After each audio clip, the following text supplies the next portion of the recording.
బీహార్ ముఖ్యమంత్రి నితీష్ కుమార్ ఒక ముస్లిం మహిళ ముఖం నుండి ఆమె నఖంను లాగిన ఘటన ఇప్పుడు సోషల్ మీడియాలో అగ్నిలా వ్యాపిస్తుంది. వాస్తవానికి నితీష్ కుమార్కు సంబంధించిన ఒక వీడియో ప్రస్తుతం సోషల్ మీడియాలో వైరల్ అవుతుంది. ఆ వీడియోలో ఒక ప్రజావేదికపై నితీష్ కుమార్ ఒక ముస్లిం మహిళ ముఖం నుంచి ఆమె నఖంను తొలగిస్తున్నట్లు మనకు వీడియోలో కనపడుతుంది. అయితే ఇది ఎక్కడో జరిగింది కదా, ఎవరిదో కదా, మనకెందుకు అని మనం అనుకోవడానికి లేదు. ఈరోజు ఆమె, రేపు మనం, ఎల్లుండి ఇంకెవరో. ఇది ఒక్క మహిళ విషయం కాదు, ఇది మనందరి గౌరవానికి సంబంధించిన విషయం. ప్రతి మహిళ ఎవరో ఒకరి అమ్మ, చెల్లి, అక్క, భార్య. ఆమె దుస్తులు, ఆమె ఎంపిక, ఆమె విశ్వాసం, ఇవి ఆమె హక్కులు. ఎవరి అనుమతి అవసరం లేదు. ఈరోజు మనం మౌనంగా ఉంటే రేపు అదే అవమానం మన ఇంటి ముందే జరుగుతుంది. అప్పుడు కూడా మనం ఈ విషయం మనది కాదు కదా అనుకోగలమా? మౌనం సహనం కాదు, మౌనం బలహీనత. గౌరవం పదవితో రాదు, గౌరవం ప్రవర్తనతో వస్తుంది. మీరు కూడా ఈ విషయంపై మాట్లాడండి, ఎక్కువగా షేర్ చేయండి, న్యాయం వైపు నిలబడండి. ఎందుకంటే ఈరోజు ఆమె, రేపు మనము. వీడియో బయటకు రాగానే చాలా మంది దీనిపై తీవ్ర అభ్యంతరం వ్యక్తం చేశారు. ఆర్జేడీ కూడా ఈ వీడియోను పోస్ట్ చేస్తూ సోషల్ మీడియాలో ప్రశ్నించింది, నితీష్ జీకి ఏమైంది? ఆయన మానసిక స్థితి పూర్తిగా దయనీయ స్థాయికి చేరిపోయిందా, లేక నితీష్ బాబు ఇప్పుడు 100% సంఘిగా మారిపోయారా అని. వీడియో వైరల్ అయిన వెంటనే కాంగ్రెస్ కూడా దీనిపై ఘాటైన స్పందన వ్యక్తం చేసింది. కాంగ్రెస్ తమ సోషల్ మీడియా హ్యాండిల్లో ఈ వీడియోను పోస్ట్ చేస్తూ, వీరి బేషర్మీతనం చూడండి. ఒక మహిళా డాక్టర్ తన నియామక పత్రం తీసుకోవడానికి వచ్చినప్పుడు నితీష్ కుమార్ ఆమె హిజాబ్ను లాగారు. బీహార్లో అత్యున్నత పదవిలో కూర్చున్న వ్యక్తి బహిరంగంగా ఇలాంటి నీచమైన పని చేస్తున్నాడు. రాష్ట్రంలో మహిళలకు ఎంత సురక్షితంగా ఉంటారో ఆలోచించండి. ఈ ఘోరమైన చర్యకు నితీష్ కుమార్ వెంటనే రాజీనామా చేయాలి అని.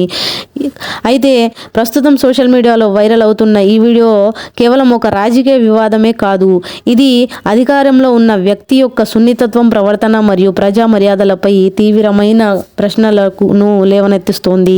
వీడియోలో ఒక ప్రజా కార్యక్రమం సందర్భంగా నియామక పత్రం తీసుకుంటున్న సమయంలో ఒక ముస్లిం మహిళా డాక్టర్ ముఖం నుంచి ఆమె హిజాబ్ తొలగించబడినట్లు మనకు వీడియోలో కనిపిస్తుంది. ఈ దృశ్యం ఎంత అకస్మాత్తుగా ఉందో అంతే అసౌకర్యకరంగా కూడా ఉంది. ఎందుకంటే ఆమె మనసులో ఎంత బాధపడి ఉంటుందో మీరు ఊహించండి. ఈ సంఘటన బీహార్ రాజధాని పాట్నాలో జరిగిన ఒక కార్యక్రమంలో చోటు చేసుకున్నదిగా తెలుస్తుంది. ఆ కార్యక్రమంలో ముఖ్యమంత్రి నితీష్ కుమార్ 1283 మంది ఆయుష్ డాక్టర్లకు నియామక పత్రాలు అందజేస్తున్నారు. వేదికపై అనేక మంది సీనియర్ నాయకులు ఉన్నారు. మొత్తం కార్యక్రమం ఒక అధికారిక, గౌరవప్రదమైన ప్రభుత్వ వేడుకగా జరుగుతుంది. అలాంటి వేదికపై ఒక మహిళ, అది కొత్తగా నియమితులైన డాక్టర్, వ్యక్తిగత పరమైన, మతపరమైన వస్త్రాన్ని తాకడం లేదా తొలగించడం కేవలం ఉల్లంఘన మాత్రమే కాదు, ఆమె వ్యక్తిగత గౌరవం జోక్యం చేసుకున్నట్లుగా కూడా. ఇది బీహార్ ముఖ్యమంత్రి నితీష్ కుమార్ చేసిన చర్య. కానీ ఈ మొత్తం వివాదాన్ని కేవలం రాజకీయ వ్యాఖ్యలుగా లేదా మత కోణంలో మాత్రమే చూడటం కాదు. ఇక్కడ మరో విషయం కూడా అర్థం చేసుకోవాల్సిన అవసరం ఎంతైనా ఉంది. హిజాబ్ లేదా నఖబ్ ముస్లిం మహిళలకు ఏమిటన్నది. ముస్లిం సమాజంలో హిజాబ్ లేదా నఖబ్ కేవలం ఒక వస్త్రం మాత్రమే కాదు, అది ఆమె ఒక మహిళ వ్యక్తిగత ఆస్తికత, గుర్తింపు మరియు ఎంపికతో ముడిపడి ఉంటుంది. అది ఆమె నమ్రత యొక్క వ్యక్తీకరణ కావచ్చు, అది ఆమె మత విశ్వాసంలో ఒక భాగం కావచ్చు, అంతకన్నా ముఖ్యంగా అది ఆమె వ్యక్తిగత నిర్ణయం కూడా కావచ్చు. ఏ మహిళ అయినా ఆమె సమ్మతి లేకుండా ఆమె దుస్తులను తాకడం లేదా తొలగించడం, అది హిజాబ్ అయినా, నఖాబ్ అయినా లేదా ఇంకేదైనా వస్త్రమైనా కూడా, కేవలం మతపరమైన అసంవేదన కాదు, వ్యక్తిగత గౌరవానికి విరుద్ధమైన చర్యగా పరిగణించబడుతుంది. అందుకే ప్రశ్న కేవలం హిజాబ్ ఎందుకు తొలగించారు అనేది కాదు. అసలు ప్రశ్న ఏమిటంటే, అధికారిక పదవి ఎవరికైనా బహిరంగ వేదికపై ఒక మహిళా వ్యక్తిగత ఎంపికలో జోక్యం చేసుకునే హక్కును ఇస్తుందా? ఇదే పని ఒక సాధారణ వ్యక్తి చేసి ఉంటే ప్రతిస్పందన ఇంకా కఠినంగా ఉండేది. ముఖ్యమంత్రి కేవలం ఒక పరిపాలకుడు మాత్రమే కాదు, అతను ఆ రాష్ట్రానికి నైతిక ప్రతిబింబం లాంటివాడు.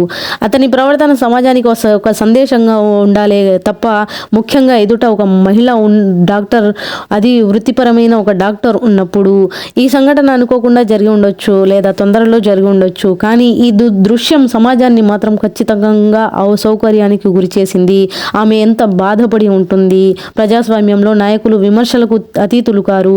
అధికారంలో ఉన్న వారి నుండి చట్టపరమైన బాధ్యతలతో పాటు సున్నితత్వం, గౌరవం మరియు మర్యాదలను కూడా పాటించాలనేది తెలుసుకోవాలి వారు.